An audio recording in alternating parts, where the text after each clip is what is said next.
Hello and good morning. কেমন আছো তোমরা সবাই? আশা করি ভালো আছো। আমিও মোটামুটি ভালোই আছি। বেশ কিছুদিন হলো আমি ভিডিও পোস্ট করিনি, কারণটাও আমি তোমাদেরকে জানিয়ে দিয়েছি আগের একটা ব্লগ ভিডিওতে। সেটা আমি হিন্দিতে বলেছিলাম, হয়তো আশা করি সবাই বুঝতে পেরেছো। আসলে ব্যাপারটা হয়ে যায়, অনেকে হিন্দি বলতে পারে না, কিন্তু বোঝা যায় যে কি বলছে না বলছে। পুরোপুরি না বোঝা গেলেও টপিকটা বোঝা যায় যে এই টপিক নিয়ে কথা বলছি। একবার বলে দিচ্ছি যে আমার মানে তোমাদের দাদা ভাইয়ের যে ঠাকুমা হচ্ছে, মানে আমারও ঠাকুমা হচ্ছে সম্পর্কে, তিনি মারা গেছেন কয়েকদিন আগে। তো ওটার জন্যই আমরা ছুটির জন্য বাড়ি যাওয়ার চেষ্টা করেছিলাম, কিন্তু অনেক দিন হয়ে গেল, সম্ভব হয়ে ওঠেনি। তো লাস্ট মানে অনেক কষ্টে মষ্টে ছুটিটা মানে পাওয়া গেছে। সেটা হলো 7 দিনের জন্য। আর আমাদের এখনও টিকিটটা হয়নি, যে কী করে যাবো না যাবো সেটা এখনও অবধি জানি না। আমাদের এই রবিবার থেকে ছুটি সামনের, আর আজকে হচ্ছে তোমার বৃহস্পতিবার। তো ভাবলাম প্যাকিং ট্যাকিংও করে নিই আর তোমাদের সাথে শেয়ার করি কী কী হলো না হলো। ব্যাপারটা এরকম হয়ে গেছে যে হয়তো সেই মুহূর্তে জানালে ছুটিটা মানে পাওয়া যেত, ওই মুহূর্ত থেকে যেদিন অ্যাক্সিডেন্টটা হয়েছে, কিন্তু সেই মুহূর্তে জানানো হয়নি।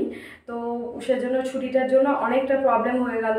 যেহেতু আমরা ফেব্রুয়ারিতেই ছুটি কেটে এসেছি, আর এই টাইমটা মানে যারাই ফ্যামিলি ম্যান আছে, যাদের বাচ্চারা স্কুলে পড়ে, মানে বেশিরভাগ তারা এই টাইমটা সবাই ছুটি যায়। কারণ স্কুলের ছুটি পড়ে যায় বেশ 1 মাস 1.5 মাসেরও বেশি। তো সেই কারণে সবাই গরমের ছুটিতে বাড়ি যায়। তো এই কারণে ছুটিটা পাওয়া যাচ্ছে না। আর এখানে যেটা হয় যে বছরের প্রথমেই তোমাকে মানে তো কোনো ওরা না একদম কাগজে লিখে নেয় যে কে কবে ছুটি যেতে চাও, কোন মাস থেকে কোন মাস, ডেটটাও চেয়ে নেয়। ডেটটা তো সম্ভব হয় না দেওয়ার, সেই জন্য মান্থ হিসাবে আমি এই মাস থেকে এই মাস অবধি যেতে চাই, সেই হিসাবে ছুটিটা আগে থেকেই ওরা ঠিক করে রাখে। তো পরে কোনো অসুবিধা হয় না। আর ফৌজি মানুষদেরকে সত্যি অনেক কিছু স্যাক্রিফাইস করতে হয়, এটাও একটা তার জলদান্ত প্রমাণ। আমরা যখন নিজের মানুষের কিছু হয় তখন আমরা পাশে গিয়ে হয়তো সেরকমভাবে থাকতে পারি না। ফোনে হয়তো অবশ্যই সবসময় খবর নিতে পারি, কিন্তু যে ওখানে থাকা, ওখানে উপস্থিত থেকে সব কিছু করা, সেটা সম্ভব হয়ে ওঠে না। তো সেই কারণেই সত্যিই মানে ফৌজি লাইফটা সবার থেকে আলাদা বলবো এটা আমি। কারণ আমি দেখেছি পুলিশ লাইনে হলে হয়তো সম্ভব এটা, যে ডিউটি ম্যানেজ করা হয়, মানে একজনের ডিউটি হয়তো ও গেল কিছুদিনের জন্য বা একদিনের জন্য তো ম্যানেজ করে নেয়, কিন্তু এটা কখনোই আর্মিদের পক্ষে সম্ভব হয় না। সত্যি কথা যে আর্মিরা যারা সত্যিই মানে দেশের সেবা করার জন্য যে ফ্যামিলি ছাড়তে পারে, মা বাবাও। আর যারা আমাদের ভারতীয় সৈনিক আছে, ইন্ডিয়ান আর্মি, আরও যারা আছে, মানে তাদের সাথে কম্পেয়ার মনে হয় আমি এখন অবধি লাইফের কাউরি করতে পারবো না। মানে আমার চোখে তারাই হচ্ছে ভগবান। কারণ তারা আছে বলেই আমরা হয়তো শান্তিতে নিশ্চিন্তে ঘুমোতে পারছি। কারণ ওরা না থাকলে হয়তো কিছুই সম্ভব হতো না। আরও একবার ফৌজির ওয়াইফ হিসাবে আমি নিজেকে গর্ব মনে করি, কারণ এরা সবাইকে একই রকম দেখে। মানে এটা না যে যেখানে কাজের জায়গায় আছে, কাজের জায়গাটাকে সেই জায়গাটাকে ভালোভাবে ডিউটি করছে, সব কিছুই করছে, মনের মধ্যে হাজার দুঃখ বেদনা সব কিছু রেখেও নিজের ডিউটিটা ঠিক মতো করে পালন করছে। সত্যি কথা বলতে মন থেকে মানে কোটি কোটি প্রণাম এদের। আর একটা কথা, যারা যারা মনে করছো বা করেছো যে আমরা বাইরে আছি, অনেক হ্যাপি আছি, সব কিছু ঝগড়া ঝামেলা ঝঞ্ঝাট থেকে মুক্তি আছি, তারা যারা এই কথাটা বলো তারা একেবারে সত্যি কথা বলো।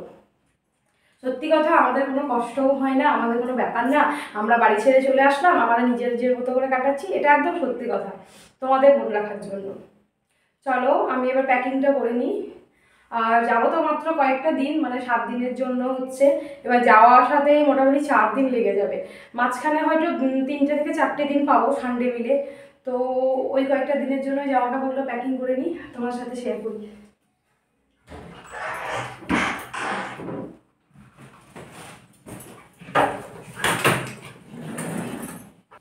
চলো এবার জামা কাপড়গুলো গুছিয়ে নেওয়া যাক। আর যখনই আমরা বাড়ি যাই তখন আমাদেরকে এ থেকে জেড অবধি মানে যতটা সম্ভব ততটা জিনিসপত্র নিয়ে যাওয়ার চেষ্টা করি। কারণ ওখানে গিয়ে হয়তো এটা নেই ওটা নেই, অতদিন পর যাচ্ছি, এবার সবার তো আর খেয়াল থাকে না যে সব জিনিসটা দরকার। এই জন্য এ থেকে জেড মানে বেডশিট থেকে শুরু করে মানে দাঁত মাজার মাজন থেকে শুরু করে সাবান থেকে মানে প্রত্যেকটা জিনিস সব কিছুই আমি নিয়ে যাই। কারণ ওখানে যাওয়ার পর সব জিনিসটা তো বাড়ির লোকে তো সবসময় সব কিছু মনে থাকে না, এতদিন পরে যাচ্ছি, তো এই জন্য চেষ্টা করি সব কিছু নিয়ে যাওয়ার। আর এই একটা জায়গায় আমার সবথেকে মানে বেশি বিরক্ত লাগে, এই যাচ্ছি মাত্র 7 দিনের জন্য, সব কিছু গুছিয়ে গাছিয়ে নিয়ে যাও, ওখানে যাওয়ার পরও সব কিছু আবার যেহেতু অনেক দিনের জন্য আসি, সব কিছু ভালো করে প্যাকিং করে রেখে দিয়ে আসি, আবার সেইগুলোকে বের করো, সব কিছু সাজাও ঘরটাকে কয়েকটা দিনের জন্য, আবার বাড়ি আসার আগে সবগুলোকে গুছিয়ে গাছিয়ে রাখো। এই জিনিসটা আমার সত্যি খুব খুব খারাপ লাগে, মানে বিরক্ত লাগে নিজের প্রতি, যে আমাদের সত্যি কি কোনো রকম মানে স্থায়ী জায়গা হবে না।